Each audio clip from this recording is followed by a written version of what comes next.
I have something to talk about. I wasn't sure if I was going to make a video today, but I was going through my comments, and this one was from Parviz, and he says, "You mentioned keeping your shoulders retracted and depressed can cause bad motor patterns, which can lead to other shoulder problems. So when should we be retracting and depressing, and when should we be avoiding it? All lifting channels I follow always say keep your shoulders back and down on exercises, whether it be a bench press, a rowing movement, back, down, and squeeze. I've read many times that when your shoulders are back and down, they're in the ideal and strongest position. I'm interested to hear what you say on this one." Okay, so let me clarify, because it's got 4 thumbs up, which is sort of interesting. Just notice that. So if you are kind of more into kind of more specific mechanics and stuff, and you really want to understand sort of what's going on if you have problems like I do, because I dig in pretty deep for my issues, and it's difficult for me to articulate because, I'm not an athletic trainer. I didn't go to college. I just have a lot of experience, and I have a lot of just basically research skills, and I learn a lot, and I know anatomy pretty well. But the thing to understand when it comes to the shoulder is that you can overcorrect anything. And channels do say, a lot of people that are smart pull your shoulders back and down. But that's very, I won't say dry, it's very context-based information. Pretty much for most things, you're going to have to do that. I don't know what percentage, maybe 80%, maybe 90%, you need to pull your shoulders back and down. But you can get to a point where, are you going to walk around like this all day? That doesn't make any sense, right? You're not going to walk around. Is this the best position to be in? Your shoulders fully retracted and fully depressed?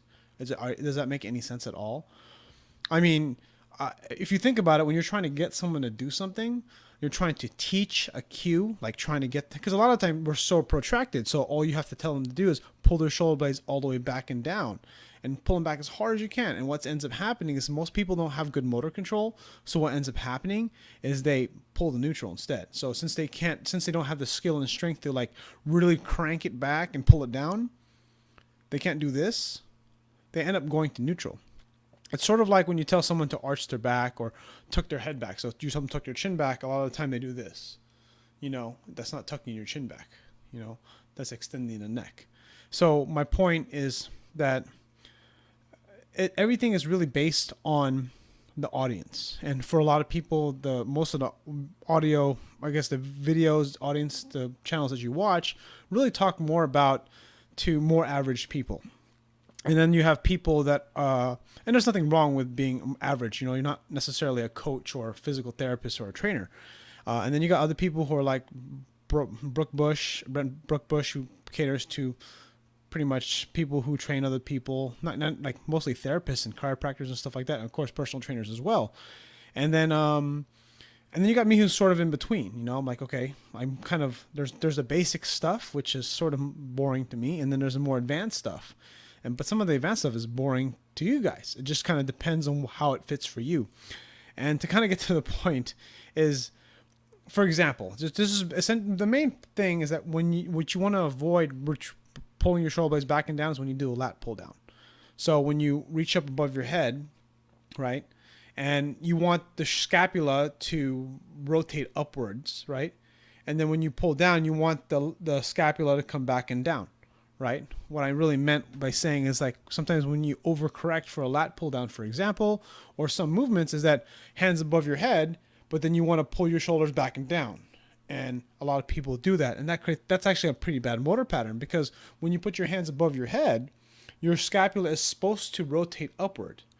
And again, like especially in bodybuilding and maybe athletics that don't require a lot of overhead movement, it's never been a problem. But lately, because of Olympic weightlifting, for example, and then CrossFit requires a lot of overhead movements, if you've been like in bodybuilding or you've been kind of grew up in that world like I have, you sort of get stuck in one paradigm of thinking, okay, you got to always pull your shoulder blades back and down, pull your shoulder blades back and down. And that's okay. I mean, if you're not coaching anybody and you're just maybe helping a friend, that's okay. But then if you're a coach and you're teaching somebody something, for example, I made that mistake. I'm like, okay, pull your shoulder blades back and down. It should always be back and down, even when you are pressing overhead. Now, you want your shoulder blades to be back when you're pressing overhead pretty much all the time, but you don't want to force them down, right? A lot of the time, sometimes the cue is to pull the shoulders down, right? You want to pull your shoulder blades back and down. Now, do you really want that? I mean, if you think about the anatomy of the shoulder, if you're raising your hand above your head and then you retract your shoulder blade back, not a big deal. But if you raise your hand above your head, retract your shoulder blade back and down, you're shrinking the space here.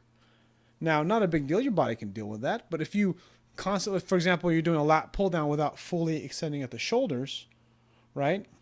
Doing shoulder elevation and upward rotation, well, you're messing up sort of the long technical term of scapulohumeral rhythm. It messes with that whole system. And it all depends on kind of how you learn to move. It's all about, because that's why when you learn information, it's really about understanding context. Who's the information for? So, I mean, that's pretty much it. I guess really just lat pull down is really the big thing. I mean, for most people, if I tell you to pull your shoulder blades back and down, that's going to probably be good for more than 70% of the things that you do. It's just understanding, like, when you are doing something like for example, just think about this. You want to pull your shoulder blades all the way back and all the way down when you're doing a max bench press, right? You max rep, max weight, or maybe even for lots of reps. But for let's say for someone who is how do you say, like maybe someone, a female, or maybe someone who's really, really mobile, right? Having them retract their shoulder blades back and down is not at to full maximum. It's not necessarily a good thing. Now, that's not to say it's either safe or positive or negative. It's just more like, how do you teach something? Because that's really what this comes down to. It's all about, like, how do you learn and how do you teach? And if they can retract their shoulder blades all the way back and down, do you really want a person to bench press with their shoulder blades maximally retracted and driven down? Because I have very tight chest muscles and I have very generally poor shoulder mobility, I can't really retract my shoulder blades to complete retraction. But there are some people out there that can retract their shoulder blades basically covering their vertebrae. So again, this is very context specific. Like you said, whether it be bench press or rowing movements, back and down and squeeze. And that is something that you want to do. Again, but then understand that it's more of what I said has more to do with specific situations and really understanding how the body functions. And then also my years of experience of just seeing how people move. Because, for example, like because there's another example. Kelly Starrett or CrossFit community popularized pushing your knees out. And then there's another group of people, typically I don't know who it is, but there's another group of people saying pushing your knees out is bad. And yeah, it can be. Pushing your knees out can be bad. It's just like, it's all about the context. It's a coach specific thing. It's about what you learn. Should you retract your shoulder blades all the way back and down? Yes, of course, for most people you do. But what circumstances and where you shouldn't do it? Like, for example, doing a lat pull down was my main example. That's really the only thing that comes to mind. But let's say you're doing external rotation, right? Working your rotator cuff. Should you retract your shoulder blade all the way back and all the way down, then rotate? Or should you keep your shoulder blade in neutral, right? What do you think? Which is better? Should you just say, retract your shoulder blade all the way back and down? Because since most people can't tolerate and keep that control, that they're just going to end up being pulled to neutral? And then do the rotator cuff external rotation exercise? Or do you teach the person to go to neutral and then do the exercise? This is really a specific person thing, and everyone's situation is a little different. It's a relationship between a teacher and a student. That's really what it is. It's that coaching dynamic, and that each dynamic is different, because when you're trying to teach someone a movement, you might tell them, okay, we really need to pull our shoulder blades back and down, right?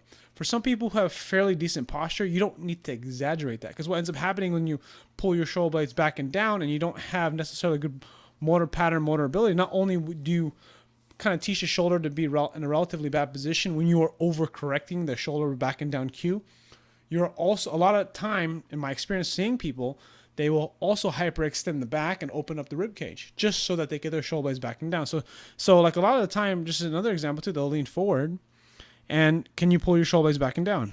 You can, but most people can't do that, or at least the population I work with. What ends up happening is they have to, in order to pull their shoulder blades back and down, the first cue they make is it's basically lordotic or the lower back has to hyperextend or extend excessively, and then they pull their shoulder blades back and down. A lot of people can't. There's very few people that can bend forward, at least, I mean, non-fitness people, I guess, or less, I mean, like much more novice, leaning forward and then retracting the shoulder blades back and then driving it down. Because a lot of time, in order for them to do this, they will have to lift their chest, and basically lifting your chest means they're extending the spine.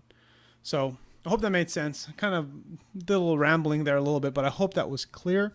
Again, if you have a question, I do appreciate the comment, because again, it gives me ideas. I wasn't going to post a video today, and then I saw this. I was like, oh, this is great. Anyways, thanks for your comment, Parviz, and I'll see you guys in the next video.